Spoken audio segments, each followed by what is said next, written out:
What's going on? Guardian 916 here. Win, Jay. Wow. Finally got through the HD collection. Although we didn't do Peace Walker, Jay, but that's a thing for another time, right? Well, Jay, what do you think of this whole HD collection? Starting from, Snake Eater? It's good. It's good. Anything else? But it's too short with that one. I think the most thing is because Snake Eater, obviously, is probably the best one out of the series, and Definitely. obviously it went to the beginning where Big Boss and everything, but it was a little short, but not too short. But it was still the beginning ones that we started, which Metal Gear 2, Revenge of Snake, wasn't supposed to be a long game, but it wasn't a long game. It's actually a very short game, but it's very hard to get. And thank God for the save mode, because I wouldn't have been able to get through that whole entire thing. I think the first boss in Metal Gear Solid 3, the Shagohod, was good, but then you understand the boss, and it comes to tell you of what happened with Ocelot, how he was conceived by the Sorrow and the boss, and how Big Boss got the name Big Boss. The two for the Nintendo version, obviously it was going against Big Boss in Outer Haven and Zanzibar, introduced to Gray Fox.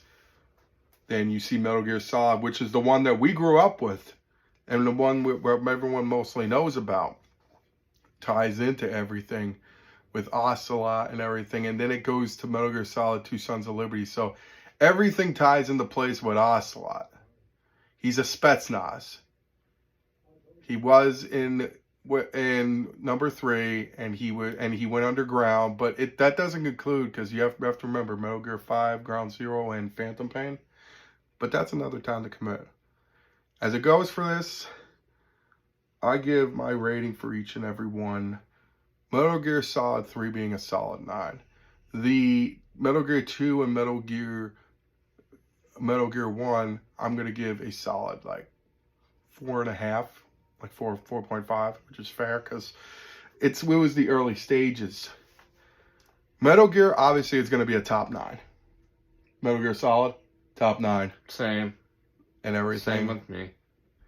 And Metal Gear Solid 2, I give it a 9.5 because it's one of my favorite. This is just me being biased, but I like Solidus. He ties into Metal Gear Solid. He was the president during the Shadow Moses, and they found out what he was doing. And that whole Shadow Moses, he resigned from president, which really he didn't resign. It was a member of because it was the Patriots Command. So, Jay, what is your top rating? The same. For every single one? Mm-hmm. Wow. That's something we both can agree on. But this isn't the end of reviews for Metal Gear Solid. We still got Metal Gear Solid 4 Guns of the Patriots, which that's going to be a long journey about, right, Jay? Yeah.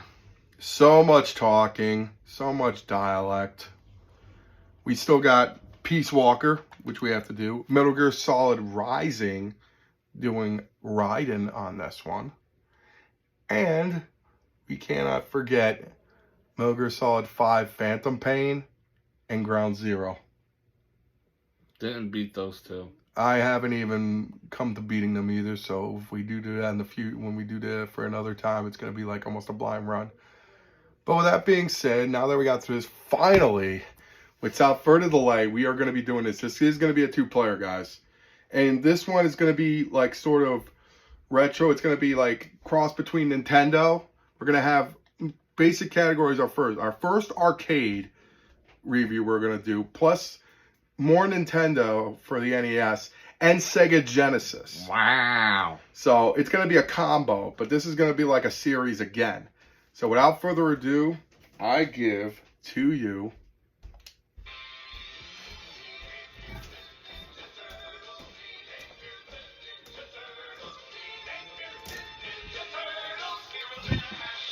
you heard it. The Ninja Turtles, the Cowabunga edition, and the Revenge of Shredder.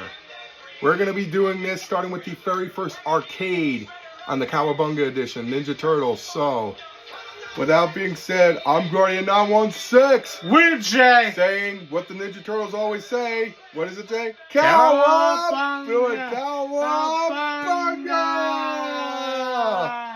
See you later, Cowabunga. dudes. Cowabunga.